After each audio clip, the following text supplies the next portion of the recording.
¿Cómo ganarse a la gente? Por John C. Maxwell. El factor inversión. ¿Estamos dispuestos a invertir en otros? Ningún hombre puede vivir feliz si solo se interesa en sí mismo y trata de tener la ventaja en todo. Debes vivir para los demás si quieres vivir para ti mismo. Séneca. Muchos han aprendido hasta ahora los principios de interacción que los preparan para responder las preguntas de las 3 primeras secciones en este libro. Disposición. ¿Estamos preparados para las relaciones? Conexión. ¿Estamos dispuestos a enfocarnos en los demás? Confianza.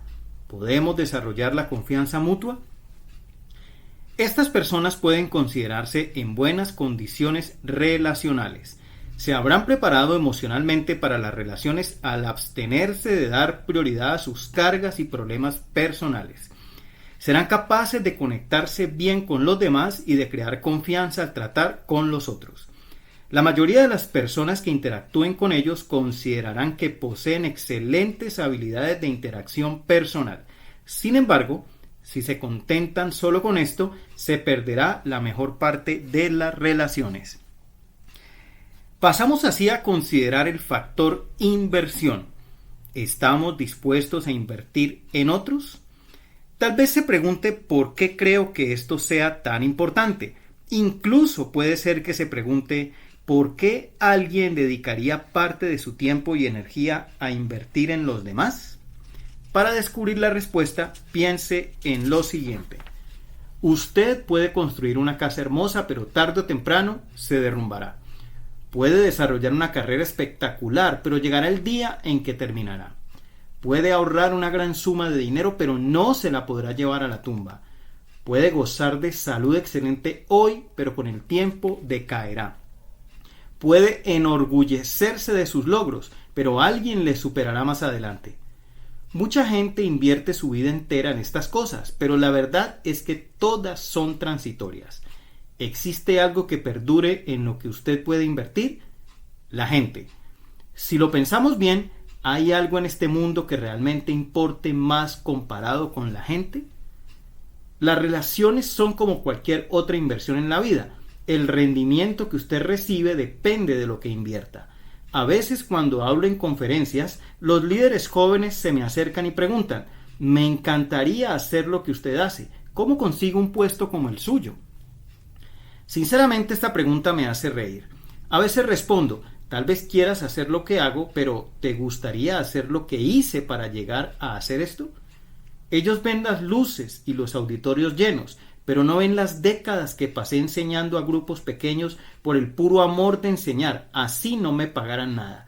No ven los cientos de veces que Margaret y yo cargábamos cajas pesadas llenas de libros y cuadernos que subíamos y bajábamos de los aviones durante el tiempo en que no podíamos pagarle a alguien para que nos ayudara. No consideran los miles de horas que pasamos viajando, las habitaciones incómodas de hotel y las malas comidas. El trabajo real siempre ocurre tras bastidores. Lo que ven ahora es realmente la culminación de 30 años de trabajo arduo fuera del escenario.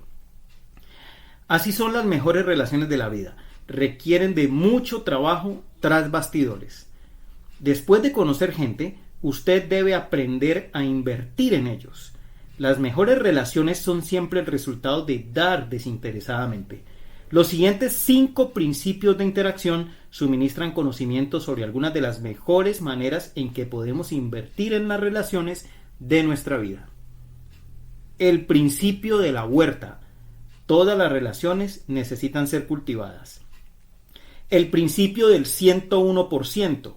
Encontremos el 1% en que estamos de acuerdo y demos el 100% de nuestro esfuerzo.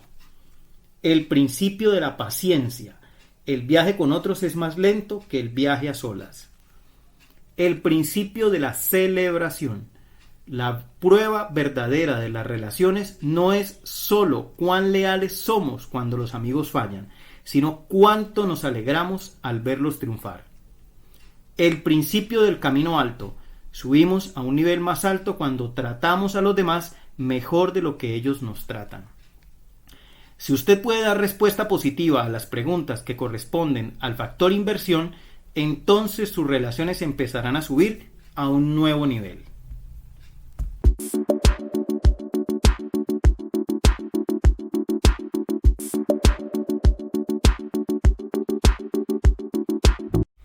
El principio de la huerta.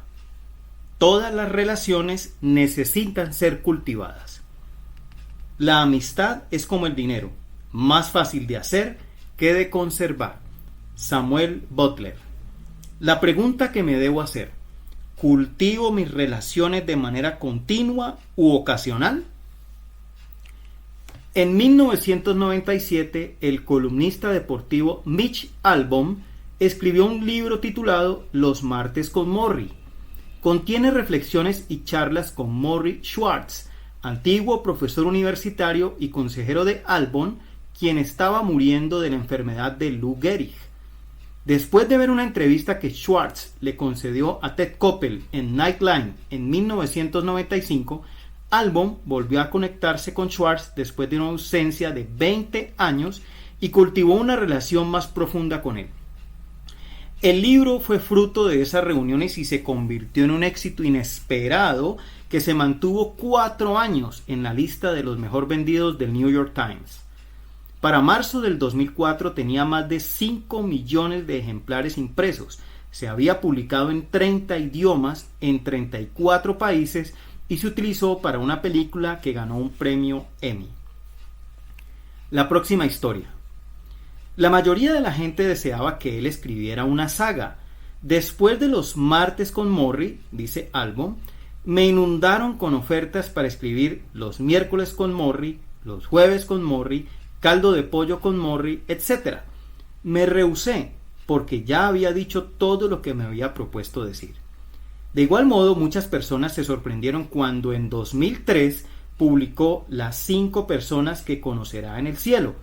No porque no se tratara de Morrie, sino porque a diferencia de sus 7 libros anteriores, era una novela.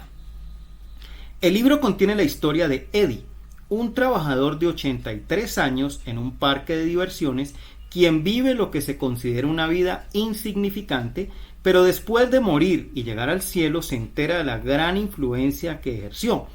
Lo interesante es que el libro fue inspirado por una persona real, Eddie, el tío de Albom. Albom describe a Edward Beachman como un hombre inmenso con mandíbula ancha y pecho de barril, que nació en 1908 en un vecindario pobre de inmigrantes. Era uno de 9 hijos y no era el menor ni el mayor, pero sí el más porfiado, comenta Albom. Era el campeón de mi árbol genealógico y la persona más fuerte que conocía. El tío Eddie fue el héroe de infancia de Albom. Como veterano de la Segunda Guerra Mundial que trabajaba como taxista y obrero de una fábrica, Eddie había tenido que enfrentarse con un hombre que se subió a su taxi y quería matarlo.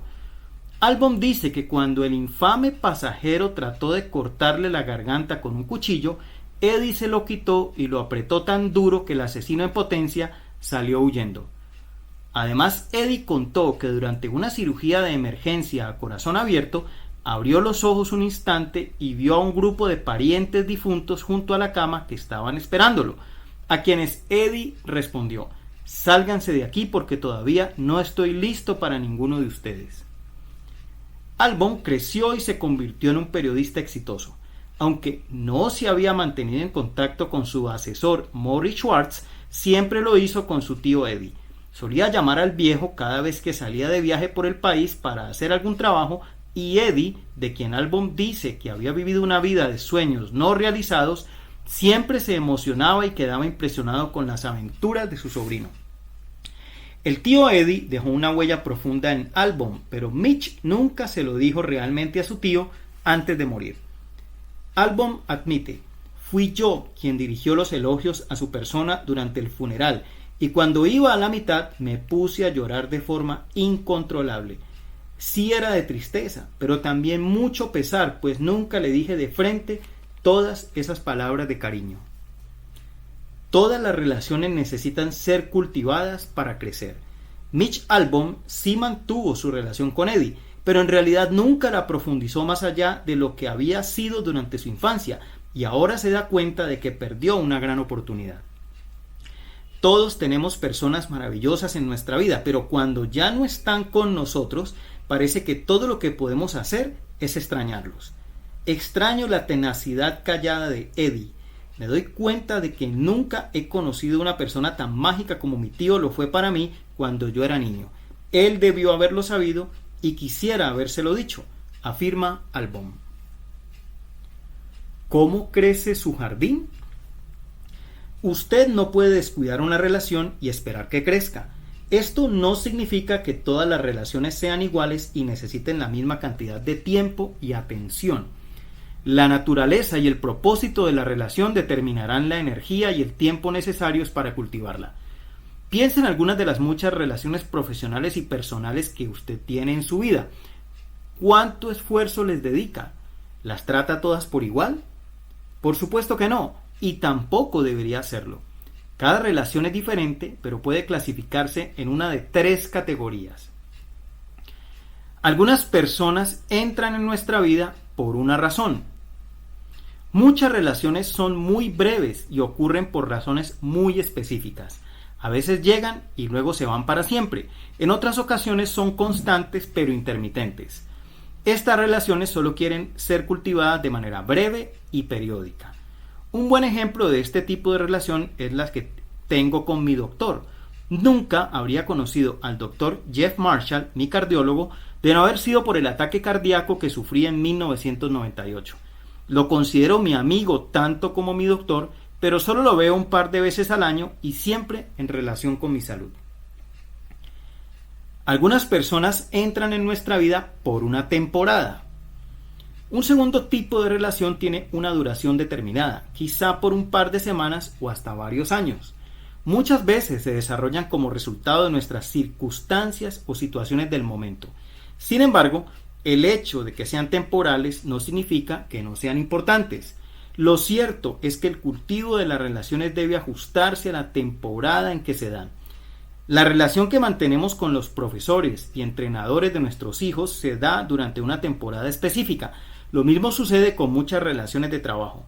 Quizás usted trabaje para un jefe con quien disfrute mucho trabajar, pero el único vínculo objetivo es el trabajo en sí. Y tan pronto pase a realizar otra tarea, tendrá poca o ninguna razón u oportunidad para mantener el contacto. A veces esto mismo es lo que permite que tales relaciones funcionen. Algunas personas entran en nuestra vida para toda una vida. La tercera clase de relación es continua y permanente. Son relaciones contadas y muy especiales. Y si queremos mantenerlas saludables y alentar su crecimiento, debemos cultivarlas todo el tiempo. De otro modo, lo más probable es que se marchiten y mueran. Nuestras amistades más cercanas son las más valiosas para nosotros, y como todo lo que es de valor, nos cuesta algo. No podemos descuidarlas y esperar que prosperen. El dramaturgo George Bernard Shaw escribió en cierta ocasión una nota a su amigo Archibald Henderson que decía: "Te he descuidado muchísimo últimamente. Esto se debe a que he tenido que descuidar todo lo que podría descuidar sin caer en una ruina inmediata, y en parte porque has entrado a mi círculo de amigos íntimos cuyos sentimientos ya ni se me ocurre tener en consideración". Shaw debió haberse dado cuenta de que su relación con su amigo necesitaba atención inmediata y él quería salvarla. ¿Qué precio le pone usted a una gran amistad? La relación más importante que tiene cualquier persona en este mundo es la que tiene con su cónyuge. Los hombres y las mujeres son tan diferentes que no siempre es fácil cultivar una relación realmente buena. Hace poco encontré un escrito muy gracioso sobre las diferencias entre los géneros. Un hombre pagará $2 por un artículo de $1 que realmente quiera. Una mujer pagará $1 por un artículo de $2 que no quiera. Una mujer se preocupa por el futuro hasta que consigue marido. Un hombre nunca se preocupa por el futuro hasta que consigue esposa. Un hombre exitoso es aquel que gana más dinero del que su esposa puede gastar. Una mujer exitosa es la que puede encontrar a un hombre así.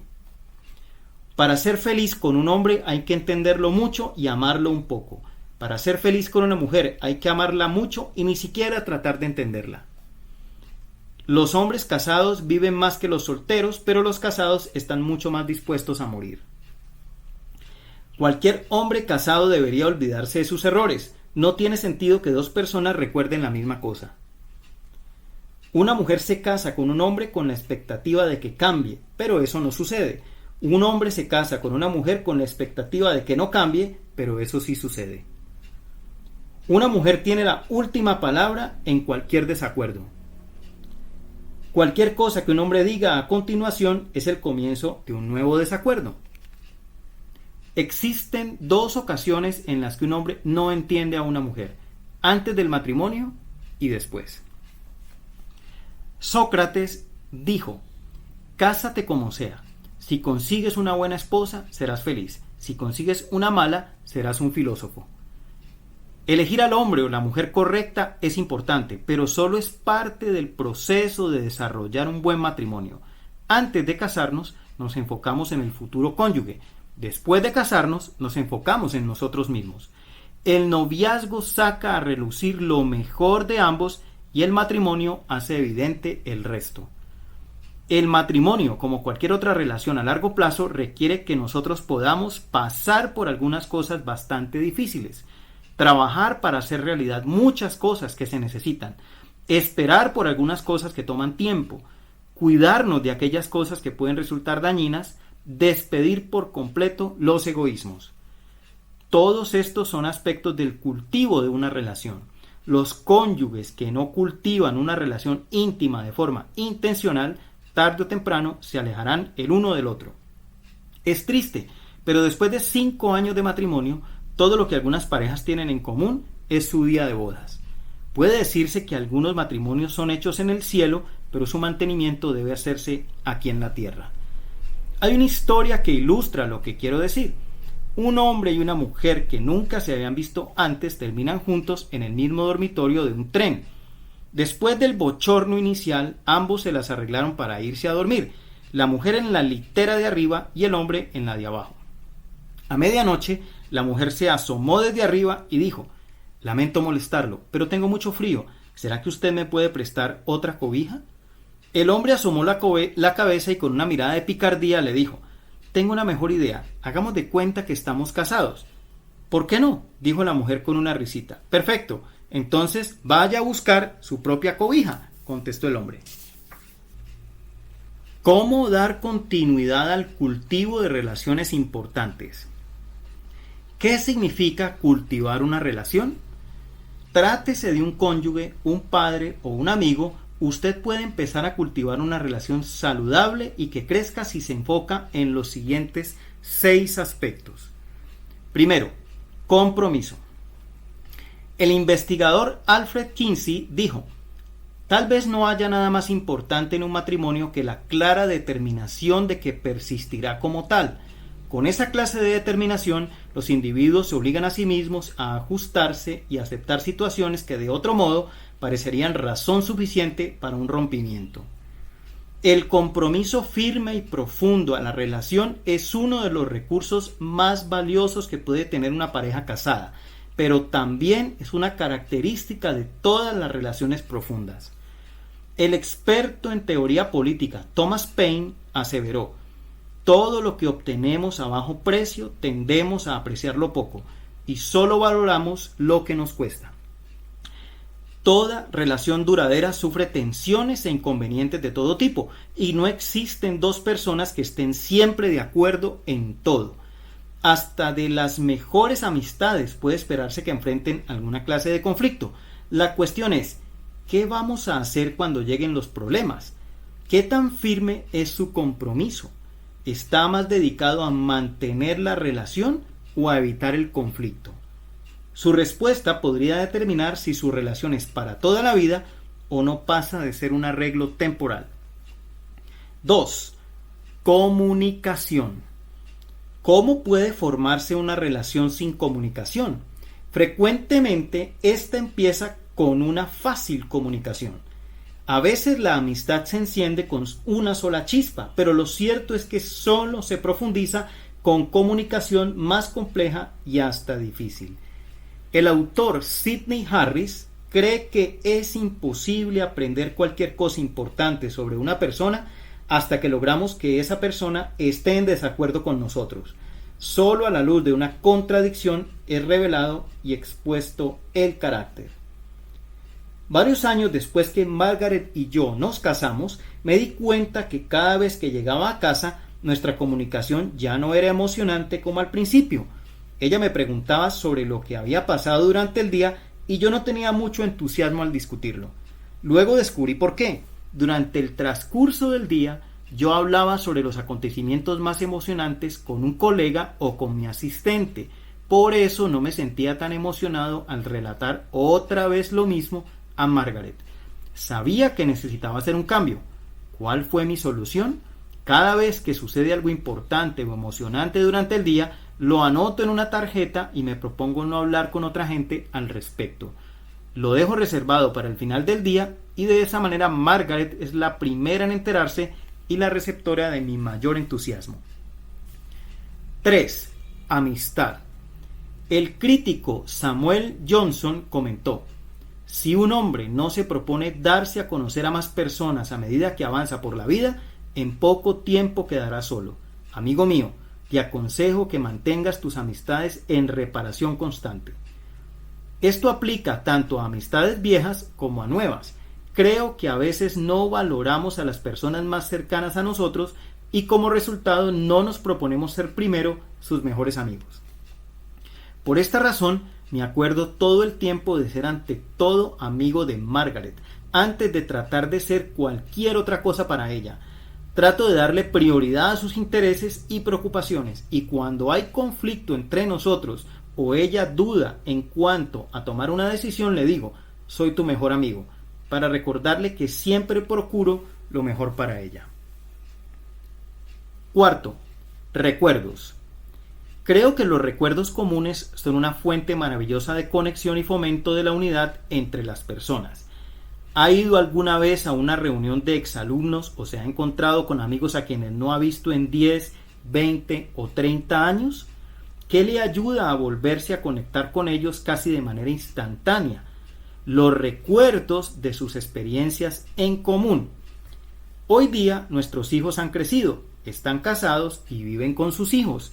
Sin embargo, cuando eran adolescentes, al igual que muchos padres, nos preocupaba que ellos se desconectaran de nosotros y emprendieran un rumbo que no les conviniera. Al mismo tiempo, sabíamos que necesitábamos darles cada vez más libertad para que aprendieran a ser independientes. Una de las maneras en que mantuvimos fuerte nuestra conexión sin tratar de imponerla a la fuerza fue crear una historia familiar. Viajamos mucho juntos e hicimos muchas actividades diseñadas para crear recuerdos positivos. Todo eso dio a nuestros hijos algo bueno para reflexionar cada vez que su necesidad de independencia les pudiera alejar de nosotros.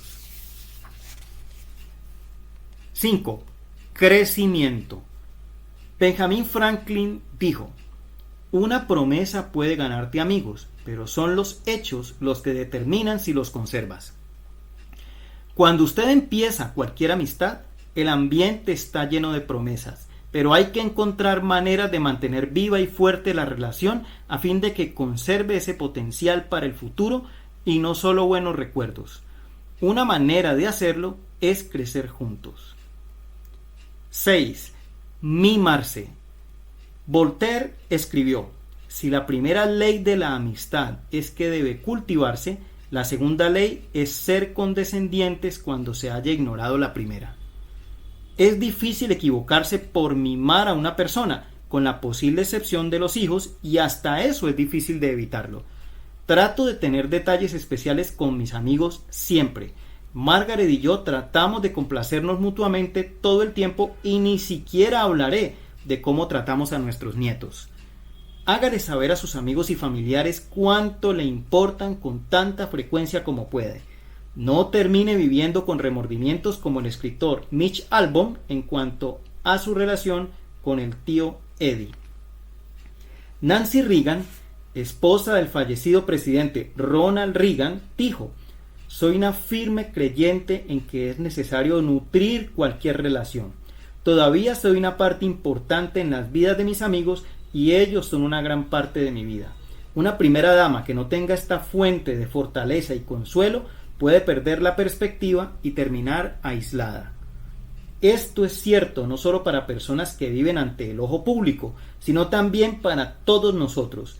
Las amistades que desarrollamos con otros enriquecen la calidad de nuestra vida, pero no podemos conservarlas si no las cultivamos.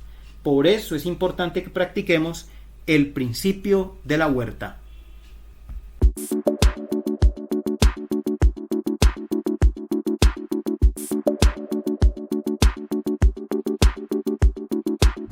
El principio del 101%.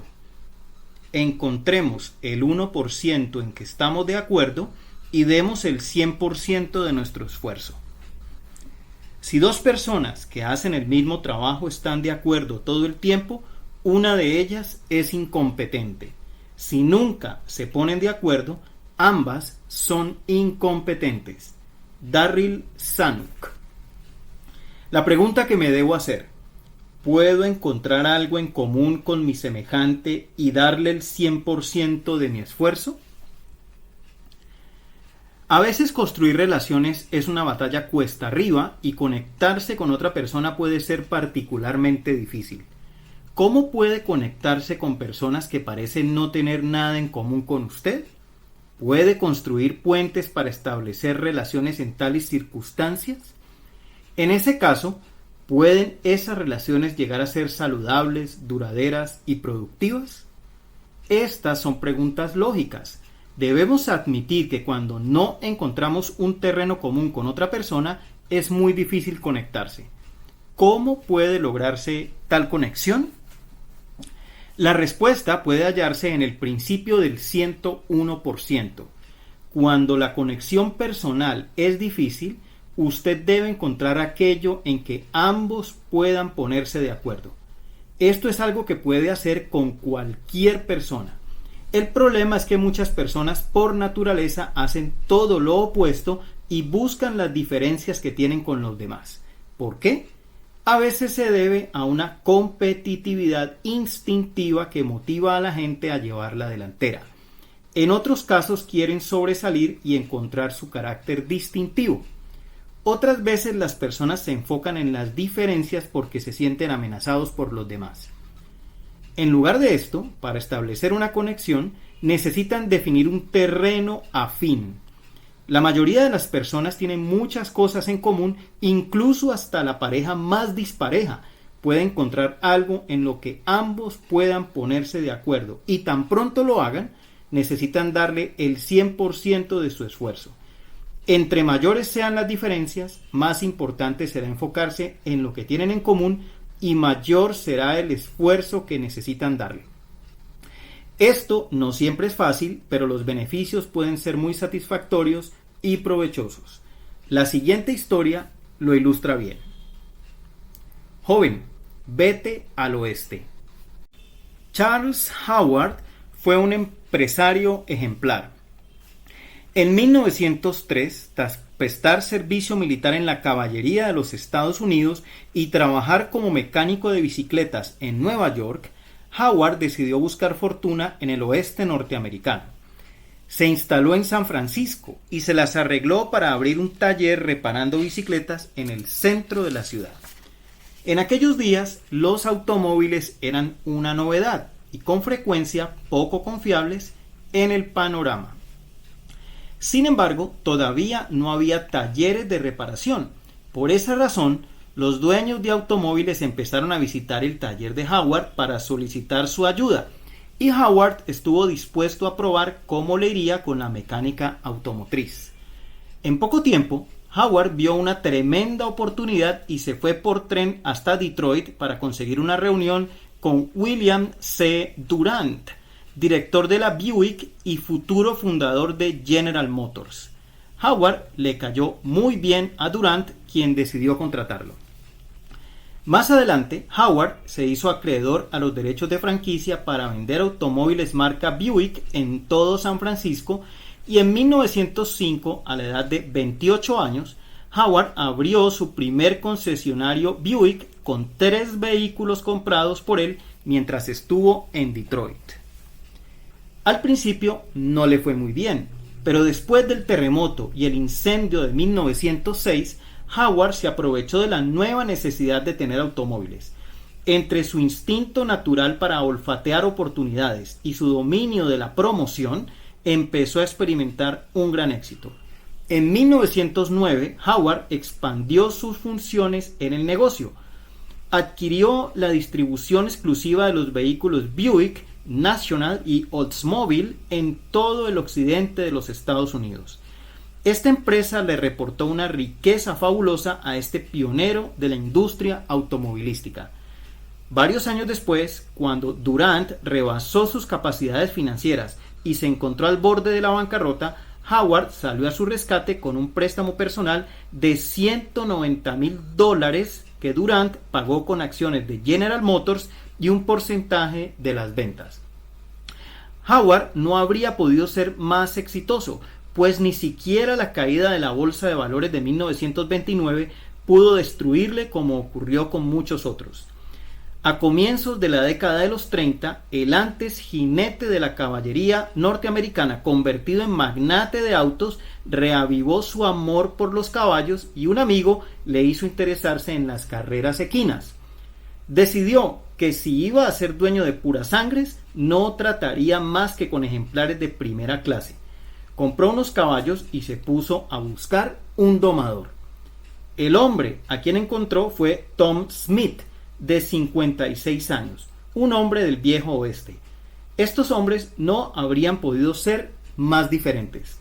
Mientras Howard era un vendedor y promotor excelente, Smith era un hombre callado que decía muy pocas palabras y podía pasar horas y hasta días seguidos tan solo viendo cada movimiento de un caballo. Howard era un hombre de negocios que apreciaba todos los lujos y comodidades de la vida en sociedad. En cambio, Smith era un viejo vaquero que estaba acostumbrado a dormir en el suelo y sin compañía humana. Smith había sido cazador de caballos salvajes y domador de estos desde los 13 años. Durante su carrera había trabajado como cazador de venados, capataz en un rancho de ovejas, rastreador de leones montañeses, fabricante de herraduras y entrenador de caballos. Los nativos americanos le llamaban el vaquero solitario. La autora y experta en carreras de caballos Laura Hillenbrand dice lo siguiente acerca de Howard y Smith. Los dos hombres representaban las dos mitades del siglo. Smith era el último de los verdaderos exploradores de la frontera y Howard pavimentaba el viejo oeste de Smith con las ruedas aceleradas de sus automóviles. A Howard lo motivaba la imagen pública, mientras que Smith prefería su anonimato de vaquero solitario y retraído. Sin embargo, Howard tenía un ojo infalible para el talento equino. Desde el primer momento en que vio Smith, su instinto le dijo que era el hombre indicado. Lo llevó a su establo y le presentó sus caballos al nuevo entrenador. A esta mezcla paradójica debe añadirse un jinete que ya había visto pasar sus mejores días. John Pollard era un hombre tenaz, incluso en una profesión reservada solo para los más tenaces. No solo era jinete, sino que había luchado en muchas ocasiones para ganar premios, lo que no había logrado con mucho éxito debido en gran parte a que era más alto que sus rivales. Al igual que muchos de ellos, torturaba su cuerpo para mantener su peso por debajo de las 115 libras. En 1928, Pollard había sido uno de los 20 mejores jinetes de la nación, pero sus habilidades habían desmejorado y a mediados de los 30, cuando Smith lo contrató, ganaba cada vez menos carreras. En ese punto de su carrera, lo que le distinguía de los demás era su disposición a correr caballos que otros jinetes ni se atrevían a tocar. ¿Cómo se vincularon? El millonario, el hombre de frontera y el campeón sin galardones, tres hombres que no tenían nada en común excepto una sola cosa: un caballo de carreras que parecía inservible. Smith lo había encontrado y Howard lo compró. Además, los tres tenían la capacidad de enfocarse en la única cosa que tenían en común y no en sus diferencias. Hillenbrand describe el caballo de esta manera: el abdomen del potro estaba demasiado cerca al piso y tenía todas las propiedades de un bloque de cemento. Sus patas eran demasiado cortas y gracias a su ensamblaje desafortunado parecía cojear al caminar y su galope era tan desorganizado que tenía una tendencia desesperante a pegarse en el tobillo de adelante con su propia pezuña de atrás. Todos estos problemas estructurales eran empeorados por su trayectoria en las carreras. Aunque apenas tenía 3 años de edad, ya había corrido 43 carreras, muchas más de las que corrían la mayoría de los caballos en toda su vida. El nombre del animal era Seabiscuit. Aquel ejemplar que a otros les parecía un estorbo incorregible se convirtió en uno de los caballos de carreras más famosos del mundo, un héroe nacional en medio de la Gran Depresión, un tiempo en que la gente necesitaba cualquier aliciente. Tanto así que en 1938 Seabiscuit generó el mayor número de noticias en toda la nación, incluso más que Franklin Delano Roosevelt o Adolfo Hitler. Seabiscuit no solo reportó las mayores ganancias, sino que en un duelo mano a mano derrotó a World Admiral, un ganador de la Triple Corona y uno de los mejores caballos de carrera de todos los tiempos. Esa carrera, la que la mayoría de los expertos de la época creyó que Seabiscuit no podría ganar, es ahora considerada por muchos como la carrera de caballos más espectacular de la historia. ¿Cuándo practicar el principio del 101%? Realmente es admirable que 3 hombres tan diferentes fueran capaces de encontrar un terreno común y concentrarse en aquella única cosa en la que podían ponerse de acuerdo e invertir toda su energía. Ese es el valor del principio del 101%. Es una herramienta increíble en el arsenal de relaciones personales de cualquiera. Sin embargo, no es algo que pueda sacarse de la caja para ser usado en todas las situaciones. Lo digo porque este principio supone un gran compromiso de tiempo, energía y pensamiento. Por lo tanto, antes de practicar este principio, necesita hacerse algunas preguntas. ¿Justifica la persona el compromiso? Toda persona es valiosa, pero usted no puede darle a cada uno el tiempo o la energía que requiere la aplicación del principio del 101%. ¿Quién entonces es digno, entre comillas, de este tipo de atención? La lista empieza con su cónyuge, si usted está casado. En un área en la que no puedan ponerse de acuerdo, use el principio del 101%. Por lo general, Margaret y yo no vemos de la misma manera el manejo de mi agenda, pero sí estamos de acuerdo en que queremos pasar tiempo juntos, así que nos enfocamos en eso. Añada sus familiares a la lista. Si es dueño de un negocio y tiene socios, ellos deben ser incluidos en la lista. A continuación, incluya a sus amigos. Más allá de ese círculo de personas, use su criterio. Si existe buen potencial de una relación mutuamente beneficiosa y usted puede darse el lujo de invertirle energía, entonces quizá quiera probar el principio del 101% si le resulta difícil ponerse de acuerdo con la persona. ¿Justifica la situación el compromiso? La mayoría de situaciones en que ocurren desacuerdos son de corta duración. En tales casos, tenga presente que esto también pasará. Deje la situación en paz y ahorre su energía para escenarios en los que su inversión de tiempo y atención rendirá fruto a largo plazo. ¿Justifica el problema el compromiso?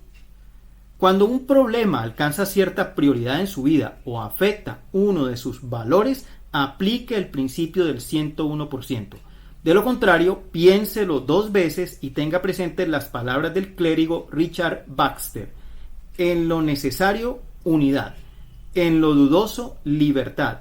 Y en todas las cosas, caridad. ¿Justifica el fruto tal compromiso? Durante los primeros años de la vida de Seabiscuit, mucha gente tuvo la oportunidad de encontrar su potencial. De hecho, antes de que Smith lo entrenara, Seabiscuit estuvo en el establo de James Fitzsimmons, el entrenador más respetado de su tiempo. El problema fue que Fitzsimmons tenía tantos caballos de alto calibre bajo su cuidado que no le pareció que valiera la pena invertir tanto esfuerzo en Seabiscuit. Smith vio las cosas de manera diferente y fíjese en el fruto que obtuvo a cambio. Rendimiento al 101%. Practicar el principio del 101% puede beneficiarle de muchas maneras. A continuación le presento 6. 1. Prepara el terreno para el cambio. Si usted está en una relación en la que quiere influenciar a la otra persona a cambiar la manera como ve o hace algo, no debería tratar de iniciar el cambio en un área en la que no están de acuerdo. En las relaciones, el cambio debe empezar siempre por lo que se tenga en común. Cuando usted practica el principio del 101%, encuentra ese terreno común y lo expande, lo cual se convierte en un punto de partida excelente para el cambio. 2. Evita conflictos innecesarios. He aprendido que es difícil discutir con alguien que tiene la razón. Cuando usted se enfoca en el área en que está de acuerdo con otra persona, está en terreno seguro porque ambos tienen la razón. El general Ulysses S. Grant dijo: en mi opinión, nunca ha habido una sola ocasión en que no se haya podido impedir que las espadas sean empuñadas. ¿Para qué crear conflicto si uno puede evitarlo? 3. Reduce la probabilidad de crear enemistades. Ralph Waldo Emerson aseveró lo siguiente: aquel quien tiene 1000 amigos no puede prescindir de uno solo. En cambio, aquel que tiene un solo enemigo le encontrará en todas partes. ¿No está de acuerdo en que un solo enemigo en la vida es más de los que quisiéramos tener? La mejor manera de librarse de un enemigo potencial es convertirle en su amigo. Cuando usted busca las cosas en que están de acuerdo, aumentará la probabilidad de hacer precisamente eso. 4. Preserva algo de valor que de otra manera podría haberse perdido. ¿Cuántas relaciones potencialmente de ser beneficiosas ha perdido porque se enfocó en las diferencias antes que en los puntos en común? ¿Cuántas amistades potenciales se han escurrido entre los dedos? ¿Cuántas asociaciones productivas de negocios ha perdido? El antiguo manager de los Yankees de Nueva York, Joe McCarthy, comentó: cualquier manager que no pueda llevarse bien con un bateador de rendimiento excelente está loco. Si usted quiere mantener abierta la posibilidad de establecer relaciones beneficiosas, prepárese para practicar el principio del 101%. 5. Le ayuda a sentirse bien con respecto a su papel en la relación. La novelista Jane Austen comentó en una carta enviada a su hermana Cassandra: no quiero relacionarme con gente que esté de acuerdo conmigo en todo, así me ahorraré el problema de caerles bien. La gente que busca lo peor en los demás puede tratar de hacerse quedar bien al compararse con ellos, pero muy rara vez logran sentirse bien en cuanto a la manera como manejan la relación. A diferencia de ellos, la gente que busca lo mejor y se enfoca en los puntos en los que están de acuerdo pueden sentirse satisfechos al saber que hicieron su parte. 6. Lo capacita para sacar lo mejor de situaciones difíciles. La gente más feliz no necesariamente posee lo mejor de todo, solo sacan lo mejor de todo. Si usted adopta el principio del 101%, sacará lo mejor de todas las oportunidades de relacionarse con los demás y de nadie puede esperarse más que eso. En el capítulo sobre el principio del dolor le conté la historia de Tom, el hombre que me envió una carta en la que criticaba mi sermón cada semana y a quien gané como amigo tras varios años de esfuerzo. ¿Cómo logré que me aceptara? Usando el principio del 101%. Como mencioné antes, sus hijos y los nuestros eran adoptados. La única cosa que pude encontrar en la que estábamos de acuerdo era en que los hijos adoptados eran muy especiales. Por eso siempre que hablábamos me enfocaba en nuestros hijos. Le di atención especial a sus hijos, les elogié cada vez que fue posible y los amé como si fueran mis sobrinas y sobrinos. Además, cada vez que estaba cerca de Tom, si era apropiado, traía conmigo a mis hijos Elizabeth y Joel Porter. Los hijos de Tom me querían mucho y su esposa se encariñó conmigo en poco tiempo. Tom todavía era más difícil de tratar, pero no podía resistirse para siempre porque es difícil guardar rencor contra alguien que le gusta a toda la familia de uno, en especial cuando esa persona nunca le ha hecho a usted nada malo. Quizás usted tenga un Tom en su vida, alguien que nunca se haya llevado bien con usted, Tal vez le resulte fácil ver todas las debilidades de esta persona y le parezca difícil ver más allá de sus diferencias. Le garantizo que pueden ponerse de acuerdo en algo. Todo lo que tiene que hacer es encontrarlo y tan pronto lo haga, dedíquele el 100% de su esfuerzo. Se sorprenderá con los resultados y el impacto que esto puede tener.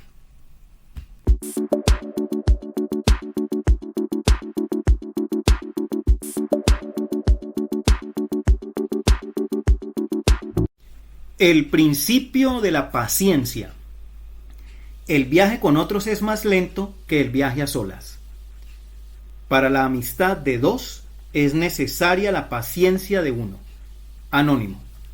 La pregunta que me debo hacer: ¿llevo a los demás conmigo incluso cuando esto es inconveniente?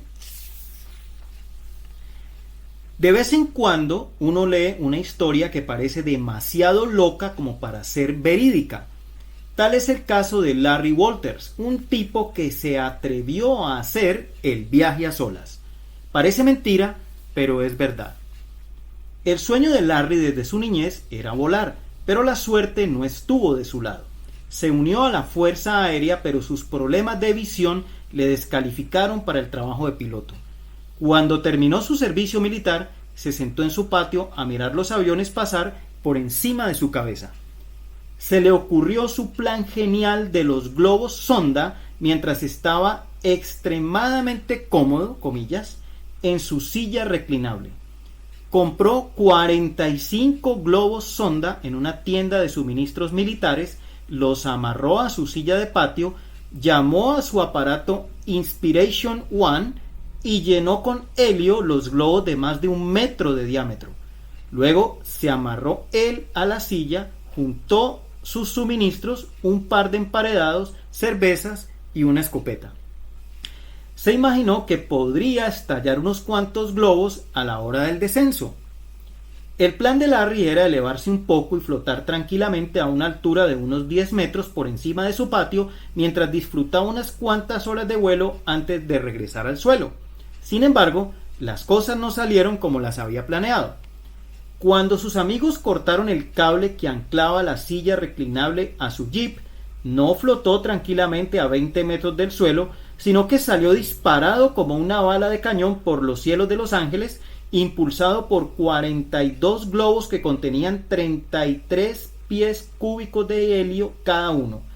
No se niveló a los 30 metros de altura, ni siquiera a los 300, sino que después de subir y subir, llegó a más de 5 kilómetros de altitud.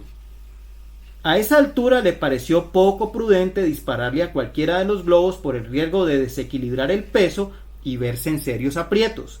Así que se quedó allí, muerto de frío y del susto, con su cerveza y sus emparedados por más de 14 horas. Cruzó el corredor primario de aproximación de aeronaves del Aeropuerto Internacional de Los Ángeles, donde pilotos de la TWA y Delta informaron por radio a la torre de control sobre el extraño objeto. Al final se armó de valor para estallar unos cuantos globos y empezó a descender lentamente. Las cuerdas que colgaban del armatoste se enredaron con un transformador y esto causó un apagón de 20 minutos en un barrio de Long Beach. Larry volvió a elevarse un poco para salvar su vida, pero al descender fue arrestado por oficiales de la policía de Los Ángeles. Mientras era llevado con esposas, un periodista se le acercó para preguntarle por qué lo había hecho. Larry contestó despreocupadamente: un hombre sencillamente no puede estar sentado sin hacer nada. Menos mal que nosotros no tenemos que ir a tales extremos para viajar ni para alejarnos de la gente. Consejos de viaje. Durante los últimos 25 años he viajado mucho. Ya perdí cuenta de la cantidad de millas aéreas que he recorrido, pero deben ser más de 3 millones. He viajado en casi todos los tipos de aeronaves, excepto una silla reclinable flotante, en todo tipo de condiciones climáticas y en 6 de los 5 continentes. Sin importar a dónde fuera o qué estuviera haciendo, siempre pude comprobar algo muy cierto: el viaje con otros siempre es más lento que el viaje a solas. Hace poco volví a acordarme de esto cuando me fui de crucero con mi familia. En un viaje de negocios solo, acostumbro ir con prisa al aeropuerto y subirme rápido al avión.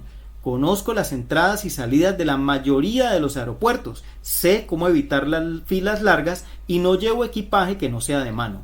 Además, si solo viajamos Margaret y yo, de todas maneras hacemos todas las diligencias con bastante rapidez porque después de 35 años de matrimonio y viajes juntos, tenemos un sistema muy eficaz. En cambio, cuando viajamos con toda la familia, 2 hijos, sus cónyuges y todos los nietos, créame, es muchísimo más lento. Si a esto añado a mis padres o los de Margaret o cualquiera de nuestros hermanos o sus familias, la lentitud se multiplica. Me encanta pasar tiempo con mi familia y no lo cambiaría por nada, pero siempre me embarco en esos viajes sabiendo de antemano que vamos a viajar a paso lento. Debo admitir que la paciencia no es una de mis características fuertes. No paso un día sin que me pregunten en algún momento ¿por qué será que esta gente se mueve tan lento? Me sucede mientras manejo mi automóvil, en tiendas y almacenes, en el trabajo, en el campo de golf, etc. Un amigo de hace mucho tiempo dice que me parezco al conejito de Energizer, que nunca se detiene. La buena noticia es que así no tenga tanta energía como la tuve entre los 20 y 30 años, todavía me queda mucha energía ahora que me acerco a los 60. La mala noticia es que cuando era más joven me la pasé mostrando una visión determinada a la gente de mi organización y dejándoles rezagados de inmediato, lo cual no es bueno en un líder. Tuve que aprender a conectarme con la gente y también adquirir paciencia. 2 pasos críticos en el desarrollo de una relación. Paciencia sin conexión significa que a la relación le falta energía. Conexión sin paciencia significa que la relación carece de potencial. Conexión con paciencia significa que la relación tiene energía y potencial. Si usted quiere que las relaciones perduren, necesita tanto energía como potencial. Haga de la paciencia una virtud. Casi todos estamos de acuerdo en que la paciencia es una buena cualidad que admiramos y deseamos. Sin embargo, los que más la necesitamos somos los menos inclinados a cultivarla. Necesitamos paciencia para adquirir paciencia. ¿Cómo podemos salirnos de este círculo vicioso? La respuesta radica en desarrollar un plan. Usted puede dar los siguientes 6 pasos para volverse una persona más paciente en sus relaciones. Primero, dé prioridad a la paciencia como una virtud digna de adquirir. Arnold Glasgow es un autor muy citado que nos dice: la llave que abre todas las puertas es la paciencia. El pollito es resultado de incubar el huevo, no de romperlo. A la larga, usted descubrirá que tener paciencia con la gente es beneficioso, pero es posible que no vea ese rendimiento de inmediato. Puede ser algo que también tenga que esperar. Si es una persona impaciente y le resulta difícil dar prioridad a la paciencia ahora mismo, sepa que la gente que le rodea recibirá beneficios inmediatos de su paciencia. Como dijo el filósofo griego Aristóteles, las virtudes más grandes son las que resulten más útiles a los demás. Segundo, entienda que toma tiempo desarrollar buenas relaciones. Todo lo que vale la pena en esta vida requiere tiempo para desarrollarse, y esto es cierto en las relaciones. Cuantas más personas se involucren en el círculo de relaciones, más se demorará el proceso. Por ejemplo, piense en cuánto tarda un grupo de trabajo para desarrollar relaciones y química entre sus participantes. 2 o 3 personas pueden conocerse y aprender a trabajar juntas con relativa rapidez. A 5 personas les tomaría mucho más tiempo, pero si se trata de 9 o 10 personas, se requiere todavía más tiempo para que se acoplen. Entre más grande sea el grupo, más se demorará el ensamble. Las relaciones de cualquier profundidad también requieren tiempo. Hasta en las mejores circunstancias, cuando hay buena química con la otra persona, se necesita tiempo para construir bien la relación y dejar que se fortalezca. Todas las relaciones buenas toman tiempo. 3. Practique el principio del intercambio. Para desarrollar la paciencia, usted necesita apreciar cómo piensan las otras personas y ser sensible a lo que ellas sienten. Cada persona siente que sus problemas son los más grandes, sus chistes son los más ocurrentes, sus oraciones deberían recibir atención especial. Su situación es diferente, sus victorias son las más ejemplares, sus faltas deberían ser pasadas por alto. En otras palabras, cada uno de nosotros piensa que sus circunstancias merecen consideración especial y que la gente debería tener más paciencia con nosotros. En lugar de esto, deberíamos ponernos en el lugar de la otra persona, como expliqué en el capítulo sobre el principio del intercambio, y ser más pacientes con ellos.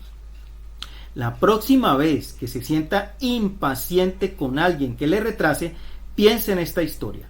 El automóvil de una mujer joven se apagó frente a un semáforo. Trató sin éxito de encenderlo varias veces. El semáforo cambió a luz verde y allí se quedó, parada, furiosa y apenada por detener el tráfico. El auto que estaba detrás habría podido pasar por el lado, pero en lugar de esto el conductor añadió a su frustración tocar la bocina. Tras otro intento desesperado por encender el auto, ella abrió la puerta y salió en dirección del carro de atrás. El hombre bajó la ventana sorprendido. «Le propongo algo», dijo ella. «Váyase a mi carro y trate de encenderlo, y yo me quedo aquí ayudándole tocando la bocina». 4. Entienda que la gente tiene y crea problemas. Cuando se trata de personas, siempre hay buenas noticias y malas noticias. La buena noticia es que algunas personas en su vida van a ser la fuente de sus alegrías más grandes. La mala noticia es que esas mismas personas pueden ser la causa de sus mayores problemas. Esto es cierto no solo en el hogar, sino también en el trabajo. Y cuanto más alto ascienda usted en el liderazgo, más difíciles y complejos serán los problemas. Los hallazgos de los expertos en liderazgo Warren Bennis y Bert Nanus así lo confirman. Hemos descubierto que entre mayor sea el rango, más interpersonal y humano es el carácter del desempeño. Nuestros más altos ejecutivos pasan casi el 90% de su tiempo con otras personas y ocupan casi la misma cantidad de su tiempo en resolver los problemas y enredos creados por la interacción entre seres humanos. Cuando usted decida establecer una relación con otra persona, tenga presente que le toca aceptar todo el paquete. No puede quedarse solo con lo bueno y rechazar lo malo. Todo el mundo tiene problemas, debilidades y malos hábitos. Trate de dar a otros la misma gracia que le gustaría recibir por sus imperfecciones. 5. Identifique áreas en las cuales la gente necesita tener paciencia con usted. Mientras seguimos en el tema de las imperfecciones, es buena idea que sepamos cuáles son las nuestras. Por ejemplo, sé que las personas más cercanas a mí necesitan paciencia para aguantarse mis hábitos. Lo irónico es que ante todo les toca aguantarse mi impaciencia. Todavía tengo que mejorar en esa área. No obstante, también tengo muchas otras. Solo por divertirme, le pedí a mi asistente Linda Eggers que me diera una lista de las áreas en que ella ha tenido que sufrir conmigo. No le tomó mucho tiempo y estas son las principales situaciones que enumeró. Todo el tiempo se me pierden el teléfono celular y los anteojos. Siempre que se habla de hacer planes, exijo demasiadas opciones. Constantemente hago cambios en mis planes de viaje y sobre lo que necesito. Comprometo demasiado mi agenda y en consecuencia los proyectos tardan en realizarse más tiempo del asignado. Detesto decir no. Quisiera poder llamarla a las 24 horas del día, 7 días a la semana. Estoy seguro de que hay muchas más, pero esto es suficiente como ilustración. Si puedo tener presente que otros son pacientes conmigo en múltiples áreas, me ayuda a recordar que debo ser paciente con los demás. Hacer esto podría tener el mismo efecto en usted. 6. Reconozca que todas las relaciones tienen renuncias, concesiones y arreglos. Todas las relaciones pasan por tiempos difíciles, sin importar cuán buenas sean o cuánto tiempo hayan durado.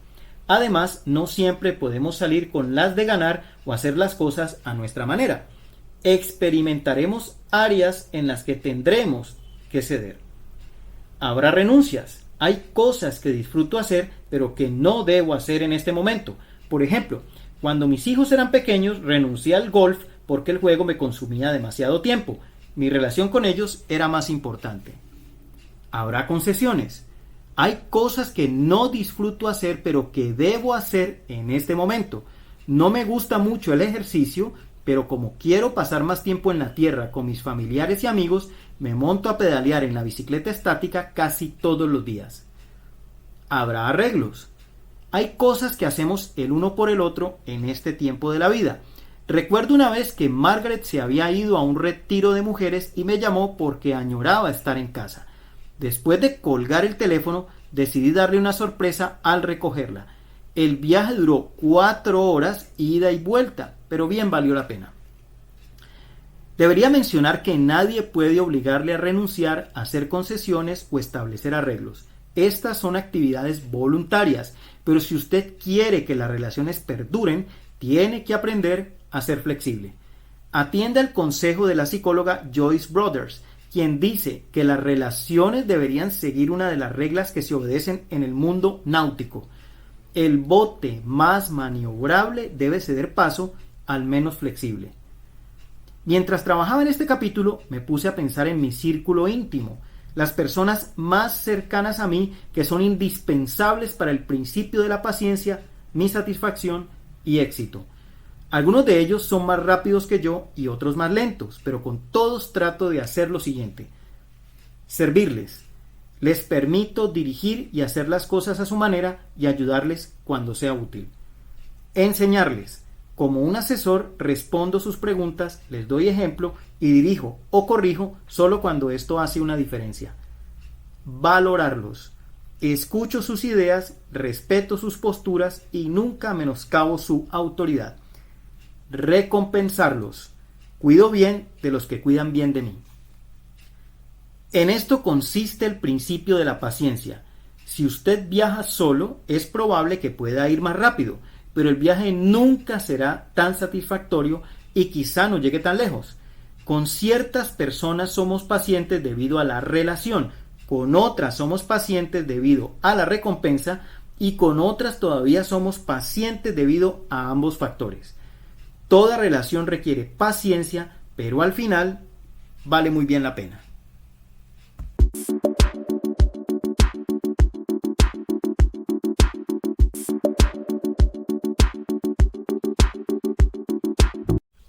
El principio de la celebración. La prueba verdadera de las relaciones no es solo cuán leales somos cuando los amigos fallan, sino cuánto nos alegramos al verlos triunfar. Los mediocres no quieren que los demás superen la mediocridad. Anónimo. La pregunta que me debo hacer: ¿disfruto el éxito de mis amigos y los animo a alcanzarlo? Creo que en todos los principios de interacción expuestos en este libro y me esfuerzo en practicarlos todos los días de mi vida, pero el principio de celebración tiene una importancia especial para mí. Fui muy afortunado desde el comienzo de mi carrera. Desde los 4 años supe qué quería hacer en mi vida y crecí en un hogar con un padre que había acumulado mucha experiencia y éxitos en la misma profesión en que habría de seguir sus pasos. La situación es similar a la de la familia Manning en el ámbito del fútbol americano. El exitoso mariscal de campo de la NFL, Peyton Manning, y también su hermano menor, Eli, creció en el hogar de Archie Manning, quien jugó para los Santos de Nueva Orleans. Como resultado, tuvieron una ventaja en el fútbol que el 99% de los niños no tenía. Además de las experiencias y exposición que recibí por el simple hecho de estar cerca de mi padre, me beneficié de su fuerte liderazgo. Él fue una persona muy estratégica en mi desarrollo que identificó mis fortalezas y las enfatizó desde temprana edad. Me envió a varios seminarios de Dale Carnegie antes de que me graduara de la secundaria, dirigió mi crecimiento por medio de un vasto material de lectura y me llevó con él a ver y conocer a algunos de los grandes predicadores de la época. Las ventajas que recibí son demasiadas para enumerar y estoy verdaderamente agradecido por todas ellas. El resultado de mi crianza fue que experimenté el éxito temprano en mi carrera. Fui el primero en tener muchos logros en mi denominación, fui la persona más joven en ser elegida a un cargo nacional, fui el primer pastor que cambió el nombre de la iglesia para alcanzar mejor a la comunidad, fui el más joven en escribir su primer libro y tuve la primera iglesia con un promedio de más de 1000 asistentes cada domingo. Lo triste es que durante esos primeros años también fui quizás el pastor más solitario de mi clase. El lado positivo era que cuando fallaba, muchas personas se acercaban gustosas a apiadarse de mí, pero cuando triunfaba, muy pocos celebraban. Pensé que mis colegas y yo estábamos en el mismo equipo, pero era evidente que ellos no lo veían así. Muchas veces Margaret y yo tuvimos que celebrar a solas. Lo que aprendí del principio de la celebración. Esas primeras experiencias nos enseñaron muchísimo y las lecciones que aprendimos pueden ser valiosas para usted. El gozo del logro disminuye cuando nadie celebra con uno. Cuando asistí a la conferencia de mi denominación tras cumplir mi primer año como pastor, estaba emocionado por las cosas que estaban pasando en mi iglesia. Ayudaba a la gente y pensé que realmente hacía una diferencia en mi comunidad. Mi entusiasmo era rebosante, pero me sorprendí al ver que nadie compartía mi emoción. Me parecía que la gente me veía con escepticismo o desdén, y esto me desinfló mucho emocionalmente. Las palabras del dramaturgo Oscar Wilde me sonaron muy ciertas. Cualquiera puede sentir tristeza por los sufrimientos de un amigo, pero se requiere una naturaleza muy cabal para alegrarse por el éxito de un amigo. Después que Margaret y yo hablamos al respecto, decidimos no permitir que la falta de entusiasmo de los demás nos frustrara. También tomamos la determinación de celebrar con nuestros amigos que triunfaran y que seríamos todavía más entusiastas cuando nos superaran. Esa es una de las razones por las que me encanta ofrecer conferencias a líderes jóvenes, porque me da la oportunidad de celebrar con ellos y ponderar sus éxitos. Quiero que se sientan motivados y que no dejen de seguir sus sueños. Nadie sabe cuánto podrían lograr simplemente como resultado de saber que otros quieren verlos triunfar. Mucha gente se identifica con el fracaso y pocos con el éxito. Hace varios años escribí un libro titulado El lado positivo del fracaso. Mientras me preparaba para trabajar en él, dicté conferencias sobre el tema en todo el país y lo que descubrí es que toda la gente se identifica con el fracaso. De hecho, cuando decía a los asistentes que necesitaban aprender a usar sus errores como escalones para el éxito, ya que les permitían ver el lado positivo y avanzar, su reacción era audible. Todos querían aprender a ver el lado positivo del fracaso. Lo que he descubierto como resultado de mis años trabajando con personas es lo siguiente. Quizás usted pueda impresionar a la gente con los éxitos que haya obtenido, pero si quiere influenciarlos, comparta también sus fracasos. Todo el mundo ha fracasado en algún momento, así que es una forma excelente de conexión. El problema es que como la gente está tan dispuesta a identificarse con el fracaso, a veces tienen dificultad para conectarse a través del éxito. Además, si no se identifican con el éxito de otras personas, es posible que se resientan.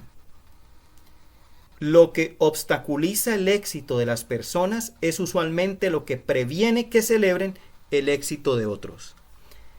Con frecuencia, los mismos factores que impiden a la gente alcanzar el éxito, inseguridad emocional, estrechez mental, celos injustificados, etc., son el obstáculo que no les deja celebrar los éxitos de los demás. Todo el tiempo se comparan con otros y en su opinión se quedan cortos. Como resultado, tienen dificultad para ir más allá de sus limitaciones. El orador profesional Joe Larson dijo una vez: mis amigos no creían que pudiera llegar a ser un conferencista exitoso, así que tuve que hacer algo al respecto. Salí y busqué nuevos amigos.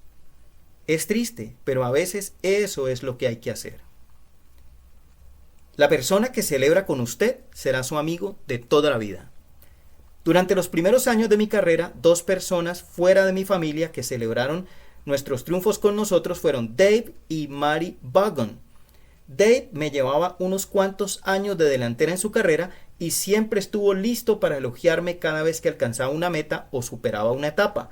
Incluso cuando mi iglesia llegó a ser más numerosa que la suya y recibió más notoriedad, él nunca se abstuvo de hacerlo.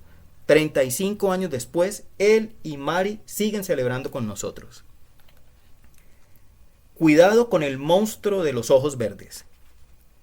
En octubre de 2003, en Catalizador, una conferencia para líderes jóvenes que ofreció una de mis compañías, Andy Stanley fue uno de los oradores. Andy es un comunicador eficaz y auténtico. Es líder de North Point Community Church, una de las iglesias más importantes en los Estados Unidos, con más de 15,000 asistentes cada semana. Por si acaso no está familiarizado con el ámbito eclesiástico, esto coloca a North Point en el 1% superior de todas las iglesias de los Estados Unidos. La segunda sesión de Andy trató acerca de 4 características negativas que pueden causar la caída de un líder: culpa, ira, codicia y envidia. Andy confesó que en algunos momentos experimentaba celos profesionales al escuchar cómo hablaban otras personas de éxito. Dijo: tengo que hacer un esfuerzo adicional para celebrar el éxito de otras personas que hacen lo que yo hago. Esa posibilidad latente de sentir celos se extiende incluso a los amigos más cercanos de Andy, incluido Louis Giglio, quien dirige Choice Resources, como Andy mismo explicó. Louis y yo hemos sido amigos desde el 6º grado. Nos conocimos en un campamento para jóvenes debajo de una litera mientras los muchachos de más edad se peleaban encima de nuestras cabezas por un lugar en la cama. Louis es un comunicador fenomenal. Cuando anuncio en nuestra iglesia que Louis Giglio va a dar la charla la semana siguiente, todos aplauden y tenemos alta asistencia el domingo. Y luego por 4 o 5 días después todo el mundo se pasa diciendo: ¡ah, Louis, Louis, Louis! Andy siguió describiendo cómo Louis siempre enseña a auditorios repletos durante los eventos en que participa y cómo presenta un material extraordinario. Cada vez que Andy le oye hablar, monstruos diminutos de celos amenazan con levantar sus feas cabezas. Si esos sentimientos crecieran, podría destruirse la relación de Andy y Louis, y estamos hablando de una relación muy profunda. No solo trabajan juntos, sino que sus familias mantienen una relación cercana y hasta se van de vacaciones juntas. ¿Cómo maneja Andy la envidia que siente? Celebrando los logros de Louis y asegurándose de reconocer siempre su valor como individuo y celebrar con él. Por su parte, Louis hace lo mismo. Andy dijo: no basta con pensarlo, tengo que decirlo, porque así es como limpio mi corazón. La celebración es la mejor manera de acabar con los celos. ¿Cómo convertirse en un experto en empezar fiestas? Andy no es el único. Si la mayoría de nosotros fuéramos sinceros, admitiríamos que sentimos celos o envidia cuando presenciamos el éxito de otros, incluso cuando aquellos que triunfan son amigos cercanos. Yo sé que he luchado con sentimientos de envidia. ¿Acaso usted no? ¿Cómo entonces aprendemos a celebrar con los demás en lugar de ignorarles o menoscabarles? Empiece haciendo estas 4 cosas. Primera, entienda que no es una competencia. Es imposible hacer algo de valor y relevancia real por cuenta propia. Es muy difícil alcanzar el éxito sin ayuda. Y así usted se las arregle para hacerlo, no lo disfrutará sin amigos. La vida es mejor en una comunidad de personas a quienes usted ama y que también le aman.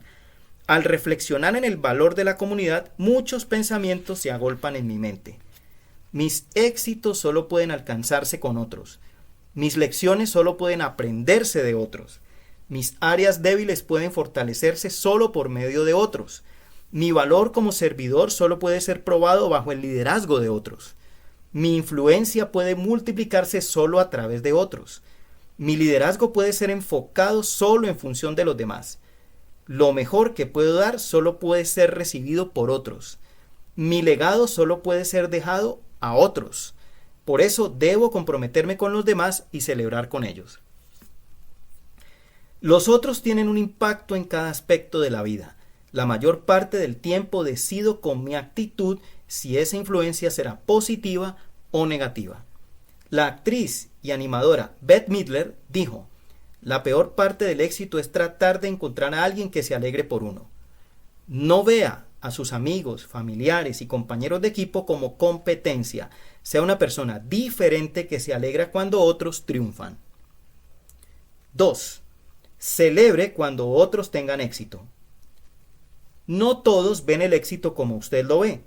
A la hora de aplicar el principio de la celebración, usted debe estar dispuesto a ver las cosas desde el punto de vista de los demás. ¿Cuáles son sus sueños? ¿Qué metas se han fijado? ¿Qué batallas libran? Cuando la gente logra algo importante que es importante para ellos, celébrelo. Tenga cuidado especial cuando un amigo logra algo que usted quizá ya haya logrado y no le parezca gran cosa. Asegúrese de celebrar con entusiasmo y nunca trate con ligereza los logros de otros. 3. Celebre éxitos que otros todavía no ven. A veces la gente hace avances significativos sin darse cuenta de ello. ¿Alguna vez ha empezado a hacer dieta o ejercicio y después de un tiempo sintió que sus esfuerzos eran en balde, pero algún amigo le dijo lo bien que se veía? ¿Acaso no ha trabajado en un proyecto y sintió desánimo ante su progreso, pero un amigo se maravilló de lo mucho que había logrado? Esto es algo que inspira y motiva a trabajar todavía con más empeño. Si un amigo todavía no le ha expresado algo similar, tal vez necesite unos cuantos amigos nuevos, preferiblemente gente que practique el principio de la celebración. 4. Celebre más con aquellos más cercanos a usted. Cuanto más cercanas sean las personas y más importante sea la relación, con mayor razón debería celebrar. Celebre de manera anticipada y frecuente con su cónyuge y sus hijos si tiene familia. Por lo general es fácil celebrar victorias en el trabajo o en un pasatiempo o deporte, pero las victorias más grandes en la vida son las que ocurren en casa. Tengo una confesión que hacer. No siempre he sido un practicante del principio de la celebración en el trabajo. Siempre me ha ido bastante bien con las celebraciones en familia, pero en los primeros años de mi carrera fui muy competitivo. Estaba muy orientado hacia los logros y vivía muy al tanto de mi cargo y posición en comparación a mis colegas. Me alegraba en secreto al ver el progreso al ascender en esos rangos. Pero algo ocurrió en mi avance hacia la cima. El logro de mis metas no fue tan gratificante como creí que iba a ser. Sentía que algo faltaba. A finales de los años 80 y principios de los años 90 por fin empecé a cambiar. Tras cumplir 40 años me di cuenta que para alcanzar mis metas necesitaría la ayuda de otros. Empecé a esforzarme más en desarrollar a mis empleados para ejercer el liderazgo. Al principio mis motivos fueron un poco egoístas, pero a medida que ayudaba a otros a triunfar, descubrí que me producía mucha alegría y gozo sin importar que me beneficiaría o no en lo personal. Lo que descubrí es que el viaje es mucho más divertido si uno deja que alguien lo acompañe. Y es difícil tener esa perspectiva si lo único que uno celebra es el éxito personal. Si quiere que otros triunfen al lado suyo, debe alentarles a celebrar sus éxitos. Esto no solo les da el incentivo que necesitan para perseverar en la búsqueda de sus sueños, sino que también les ayuda a disfrutar el proceso y el camino que van recorriendo. Cuando empecé a enfocarme en otros y a celebrar sus éxitos, descubrí que el de los demás me traía más gozo que el mío propio. Ahora trato de celebrar con la mayor cantidad posible de personas, no solo mis amigos, familiares y colegas más cercanos, sino también con las personas que no son parte de mi círculo inmediato. Entre más personas animo y ayudo a triunfar, más me gusta. Si ayuda a suficientes personas, la fiesta nunca se acaba.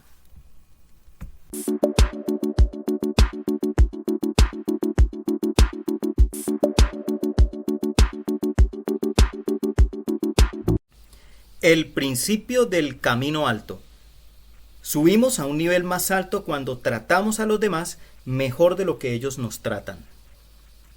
Mantenga en su patio un cementerio de buen tamaño en el que pueda enterrar las faltas de sus amigos. Henry Ward Beecher. La pregunta que me debo hacer: ¿trato a los demás mejor de lo que me tratan a mí? En 1842 cambió la vida del joven de 13 años William Booth. Su padre, Samuel, perdió su negocio. El anciano Booth había sido antes un fabricante de clavos, pero cuando su industria se convirtió en una víctima de la producción en masa, comenzó un pequeño negocio de construcción. Por desgracia, las recesiones recurrentes hicieron mella y al final tuvo que irse a la quiebra. Esto lo colocó a él y a su familia en circunstancias muy difíciles y como resultado, William, que había crecido en un hogar con dinero suficiente para pagar su educación, tuvo que salir a aprender un oficio. Fue aprendiz de un cambista en una casa de empeño en un vecindario en decadencia de Nottingham, Inglaterra. Gana mucho dinero, fue el consejo del padre de Booth, quien murió sin un centavo al año siguiente. Booth sí aprendió a hacer dinero mientras se desarrollaba en su oficio. Sin embargo, su aprendizaje también le dio otro tipo de educación. Como trabajaba en una casa de empeño, estaba en contacto diario con los más pobres e indigentes. Una biografía comenta: William aprendió de primera mano lo que la pobreza le hacía a la gente. No es coincidencia que durante sus años de adolescencia como aprendiz se convirtiera en una persona de fe, un verdadero cristiano. Un cambio de corazón. En 1849, Booth se mudó a Londres y trabajó en una casa de empeño en una zona pobre al sur del río Támesis. No obstante, tan solo 3 años después, dejó su oficio y se convirtió en ministro del Evangelio. Vio su fe como la solución a los problemas de aquellos que luchaban para sobrevivir y se embarcó en una misión para toda la vida que tenía 2 objetivos: salvar almas perdidas y corregir injusticias sociales. Al principio se desempeñó como ministro metodista y luego como predicador itinerante, pero en 1865, cuando algunas personas del área le oyeron predicar frente a la taberna para mendigos ciegos en el este de Londres, fue reclutado para formar parte de un ministerio al aire libre y en carpas que llegó a conocerse como la Misión Cristiana. Desde allí, Booth atendió a la gente más pobre de Londres. En el este de esta ciudad estaba la mitad de todos los mendigos, desposeídos y hambrientos de Londres. Sus primeros conversos fueron las personas más desesperadas de la sociedad: ladrones, prostitutas, apostadores y borrachos. Quería hacer una diferencia, pero sus esfuerzos no fueron apreciados ni siquiera por la misma gente que trataba de ayudar. Él y sus compañeros de trabajo fueron acosados y tratados brutalmente. Los taberneros locales trabajaron con especial ahínco para menoscabar sus esfuerzos y hasta los niños de la calle lanzaban piedras y artículos de pirotecnia por las ventanas de los lugares de reunión. La esposa de Booth, Catherine, decía que él llegaba de noche a casa abrumado por la fatiga, con su ropa raída y manchada de sangre, a veces con una venda en la cabeza cubriendo una herida causada por una piedra. Booth nunca se desquitó de nadie ni rehusó darse por vencido. Trabajó para alimentar a los pobres, alojar a los desamparados y comunicar su fe. Su organización creció y para 1867 ya tenía 10 trabajadores de tiempo completo. En 1874 había más de 1,000 voluntarios y 42 evangelistas que trabajaban con él. En 1878, cuando se reorganizaron, Booth le dio un nombre nuevo al grupo. Su organización se conocería a partir de entonces como el Ejército de Salvación. Desafortunadamente, esto no detuvo a los opositores del grupo. Booth fue tildado de anticristo por el reformador Lord Shaftesbury. Se organizó un grupo de opositores para tratar de detenerlo junto con sus asociados.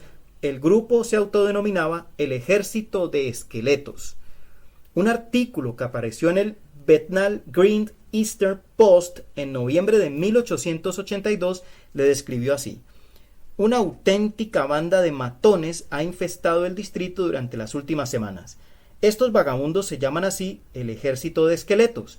El objetivo de este grupo es perseguir a todas partes a los miembros del Ejército de Salvación, tocando un tambor y mofándose de sus canciones, para hacer imposible la realización de sus procesiones y servicios. Entre la banda de esqueletos hay un gran porcentaje de desocupados, maleantes y buscapleitos que detestan a la Junta Escolar de Londres, la educación y la moderación, y que al ver el principio del fin de su tráfico inmoral se han dispuesto a emprender su oposición más desesperada. A pesar del trato terrible que recibieron, los oficiales y voluntarios del Ejército de Salvación perseveraron y lograron ayudar a cientos de miles de personas. Con frecuencia lograron que se convirtieran al Evangelio los mismos individuos que les perseguían. En 1912, William Booth, ya de 83 años, pronunció su último discurso público. En él declaró su compromiso de invertir en la gente. Mientras las mujeres lloren como lo hacen ahora, yo lucharé. Mientras los niños pequeños padezcan de hambre como lo hacen ahora, yo lucharé. Mientras los hombres vivan entrando, saliendo y volviendo a entrar a la prisión como lo hacen ahora, yo lucharé. Mientras haya un borracho allá afuera, mientras haya una niña perdida en las calles, mientras quede una sola alma sin la luz de Dios, yo lucharé. Lucharé hasta el fin. 3 meses más tarde, William Booth murió.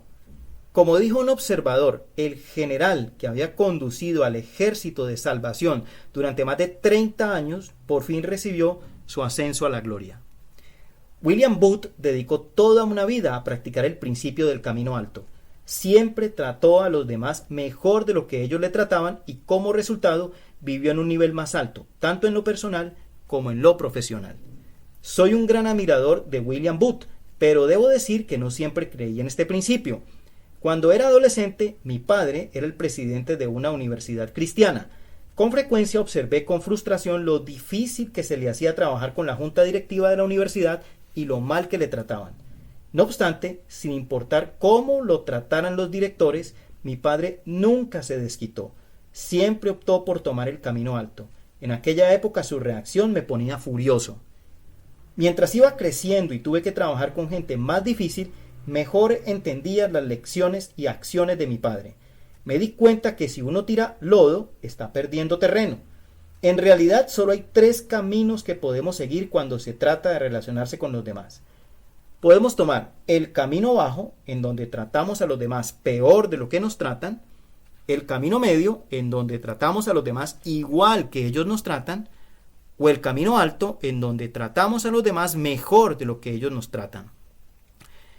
El camino bajo perjudica relaciones y aleja a los demás de nosotros. El camino medio tal vez no aleje a la gente, pero tampoco los atraerá a nosotros. La gente se limita a reaccionar y no toma iniciativas, pues permite que otros dicten el patrón de conducta social que deben seguir. En cambio, el camino alto nos ayuda a crear relaciones positivas y atrae personas hacia nosotros.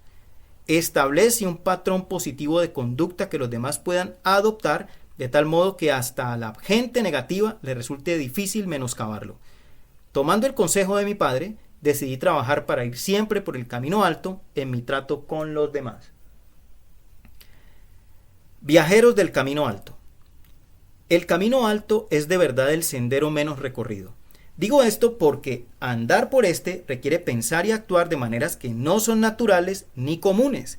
Sin embargo, aquellos que practiquen este principio se convertirán en instrumentos de gracia para otros, así como receptores de la misma. También he notado que los viajeros del camino alto tienen varias características en común. Entienden que lo importante no es qué le sucede a uno, sino qué sucede en uno. Durante la Guerra Civil, el general de los Confederados, W.H.C. Whiting, sentía celos de su rival, el general Robert Lee. En consecuencia, Whiting difundió muchos rumores acerca de él. Hubo una ocasión en la que el general Lee pudo haberse desquitado. Cuando el presidente Jefferson Davis consideró a Whiting para un ascenso clave, preguntó al general Lee qué pensaba de Whiting. Sin vacilaciones, Lee respaldó y recomendó a Whiting. Los oficiales que observaron el hecho quedaron atónitos. Después, uno de ellos le preguntó a Lee si había olvidado todas las murmuraciones dañinas que Whiting había esparcido acerca de él.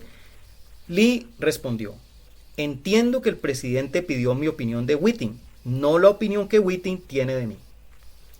El reportero David Brinkley comentó: exitoso es el hombre que puede construir buenos cimientos con los ladrillos que otros le lanzan. Eso es lo que hacen aquellos que deciden recorrer el camino alto en las relaciones personales. Se mantienen fieles a sus valores fundamentales y tratan a la gente conforme a ellos, no según las circunstancias externas. Se comprometen a viajar continuamente por el camino alto. Casi cualquier persona puede ser amable ante una falta de amabilidad de vez en cuando, pero es más difícil sostener una actitud de camino alto todo el tiempo. Héctor Lemarque comentó: la mayoría de la gente toma buenas decisiones todos los días, pero no toman suficientes decisiones buenas como para crear una dinámica que lleve al éxito. Esto nos da una buena idea de lo que le sucede a la gente que se desplaza por el camino alto todo el tiempo. Crean dinamismo y cultivan el éxito en las relaciones. ¿Por qué? Porque el reaccionar hoy de la mejor manera los coloca en la mejor posición para enfrentarse al mañana. Ven su necesidad personal de gracia y por eso la extienden a otros. En cierta ocasión vi un aviso que decía: errar es humano, perdonar no es política de la compañía. Es gracioso, pero también apunta a la inclinación natural de la gente a no dar nuevas oportunidades a los individuos cuando actúan de un modo que hace evidente su fragilidad humana. Admitámoslo, todos somos humanos y cometemos errores. Las personas que recorren el camino alto saben que necesitan compasión en su vida, por eso es más probable que la extiendan a otros. Una de las historias más dramáticas que he leído como ilustración de esta idea procede de la vida de Corrie ten Boom, autora de El refugio secreto. Ella y su familia escondieron a judíos de los nazis en su hogar durante la Segunda Guerra Mundial. Cuando se descubrieron sus acciones, fueron arrestados por la Gestapo y enviados al campo de la muerte de Ravensbrück. Todos los miembros de su familia murieron y debido a un error de papeleo, ella logró sobrevivir y obtener la libertad. Ten Boom fue una mujer de fe muy firme que dictó varias conferencias después de la guerra. En 1947 regresó a Ravensbrück para hablar sobre la gracia y el perdón de Dios hacia el pueblo alemán. Después de hablar, se encontró cara a cara con el guardián más cruel que hubo en aquel campo de concentración. No pudieron haber sido más que unos cuantos segundos que él permaneció de pie frente a mí, con la mano extendida. Ella escribió: pero para mí parecieron como horas mientras luchaba para hacer el acto más difícil de toda mi vida. Por fin le extendió su mano y lo perdonó. Así decidió emprender el recorrido por el más difícil de todos los caminos altos. No son víctimas, sino que eligen servir a los demás. La gente que recorre el camino alto no lo hace porque no tengan otros caminos disponibles. Lo hacen como un acto de voluntad conforme a su deseo de servir a otros. Son como la abuela en su celebración de bodas de oro que contó a los invitados el secreto de su feliz matrimonio. El día de mi boda decidí hacer una lista con 10 defectos de mi esposo que pasaría por alto por el bien de nuestro matrimonio. Mientras los invitados se iban, una esposa joven le pidió a la anciana que le nombrara algunos de los defectos que había pasado por alto. Para decirte la verdad, nunca saqué tiempo para escribir la lista, pero siempre que mi esposo hacía algo que me ponía los nervios de punta, me decía a mí misma: la suerte que tiene este, porque eso está en mi lista. Por cuanto el camino alto es pendiente, nadie lo recorre por accidente. Se imponen parámetros más altos que el resto de la gente. James Michener, autor de Relatos del Pacífico Sur, Centenario, Espacio y muchas otras novelas, fue un escritor prolífico que ganó respeto por su genio literario y gran éxito en las ventas. Sin embargo, siempre tuvo un opositor que fue como una espina en su costado durante muchos años. El escritor había sido abandonado de pequeño y nunca conoció a sus padres biológicos. Sin embargo, tuvo la fortuna de ser aceptado y criado como hijo adoptivo por una viuda. Se convirtió en un Michener al adoptar el nombre de su nueva familia. No obstante, cada vez que publicaba un nuevo libro, recibía notas desagradables de uno de los miembros del clan Michener. Este familiar lo criticaba duramente por manchar el buen nombre de la familia, el cual, según él, no tenía derecho a usar a pesar del hecho de que el escritor ganó un premio Pulitzer. A pesar de las recriminaciones, Michener sí estuvo de acuerdo con algo que dijo este familiar. El novelista recordaba particularmente el comentario: ¿quién te crees que eres tratando de ser mejor de lo que eres? Michener dijo: me he pasado la vida tratando de ser mejor de lo que era y soy hermano de todos los que comparten la misma aspiración. La gente que recorre el camino alto hace de la excelencia su meta. Esto es algo que puede lograrse si nos interesamos más de lo que otros creen prudente, arriesgamos más de lo que otros consideran seguro, soñamos más de lo que otros creen práctico, esperamos más de lo que otros consideran posible, trabajamos más de lo que otros juzgan necesario. Si nos comportamos de acuerdo a nuestros estándares más altos, es menos probable que optemos por ser defensivos y tomemos el camino bajo al ser atacados por otros. Lo digo porque cuando uno sabe que ha hecho todo lo que puede hacer, las críticas le resbalan como la lluvia. Sacan a relucir lo mejor de los demás. ¿Ha oído la fábula del león y el zorrillo? Un zorrillo orgulloso, fastidioso y especialmente odioso retó a un león a una pelea. El león rechazó el desafío de inmediato. ¡Ja!, se burló el zorrillo. ¿Es porque tienes miedo de pelear conmigo? No, respondió el león. Pero, ¿para qué tengo que pelear contigo? Te volverías famoso por pelear conmigo, aunque te diera la peor paliza de tu vida, y te aseguro que lo haría. ¿Qué tengo yo que ganar? No gano nada derrotándote. Además, todo el que me encuentre por el próximo mes sabría que he estado en compañía de un zorrillo. El camino alto es el único sendero que saca a relucir lo mejor de los demás. El filósofo y poeta Goethe aconsejó: trata a los demás como si fueran lo que deberían ser y les ayudarás a convertirse en lo que son capaces de llegar a ser. Sacan a relucir lo mejor de sí mismos. Si usted adquiere la práctica de tratar siempre a los demás de la mejor manera posible, cambiarán tanto usted como su forma de ver el mundo.